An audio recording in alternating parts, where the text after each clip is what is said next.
അതിനകത്ത് അമ്പിളിച്ചേട്ടൻ ഒറിജിനലായിട്ട് അടിക്കുന്നുണ്ട്. ഓ അടിയില്ലേ, ആഹാ. അത് ഒറിജിനലായിട്ട് അടിച്ചു പോയി.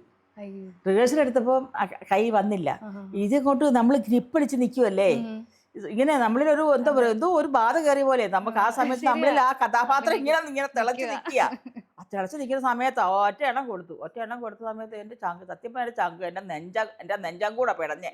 പക്ഷെ അവിടെ ഞാൻ തെറ്റിച്ചിരുന്നെങ്കിൽ അവിടെ നിങ്ങൾ അമ്മച്ചേട്ടൻ ചാടി എഴുന്നിട്ട് എന്നെ കുറേ എന്തെങ്കിലുമൊക്കെ എന്നെ കുറേ ചീത്തവാക്ക് പറഞ്ഞേനെ. ഞാൻ അവിടെ അത് പെട്ടെന്ന് നെർവസ് ആയിട്ട് ഞാൻ അവിടുന്ന് മനസാന്നിധ്യം, കാരണം അമ്പിളിച്ചേട്ടൻ വീണ് കഴിഞ്ഞു എൻ്റെ ഡയലോഗ്.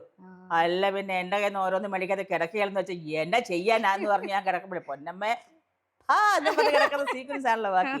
അതല്ല പിന്നെ എൻ്റെ കയ്യിൽ അതല്ല. അപ്പൊ അമ്പിളിച്ചേട്ടൻ പൊന്നമ്മ ഞാൻ ഉടനെ ഇതെല്ലാം പറഞ്ഞ് കിടന്ന് അമ്പിളിച്ചേട്ടൻ കടന്നു. ഞാൻ കഴിയുമ്പോൾ അമ്പിളിച്ചേട്ടാ സോറി, അമ്പിളിച്ചേട്ടൻ ഞാൻ അറിയാതെ എൻ്റെ കൈ വന്നു പോയി, അമ്പിളിച്ചേട്ടാ സോറി, പോട്ടെ സാരമില്ല, പൊന്നമ്മ കൊണ്ടുപോയി സീൻ, ഇത് പൊന്നമ്മ കൊണ്ടുപോയി എന്നും പറഞ്ഞ് എന്നെ അങ്ങനെ അപ്രിഷ്യേറ്റ് ചെയ്ത് അമ്പിളിച്ചേട്ടൻ. വേറെ പല നടന്മാരൊക്കെ ആയിരുന്നു എന്നെ ചീത്ത വിളിച്ചേട്ടൻ ഞാൻ പലപ്പോഴും ആലോചിക്കാറുണ്ട്. കാരണം അടി ഇച്ചിരി അങ്ങനത്തെ കൈയുടെ അടിക്കെന്ന് പറഞ്ഞാൽ നല്ല വീശുള്ള അടിയല്ലേ, കൊച്ചടിയല്ലല്ലോ.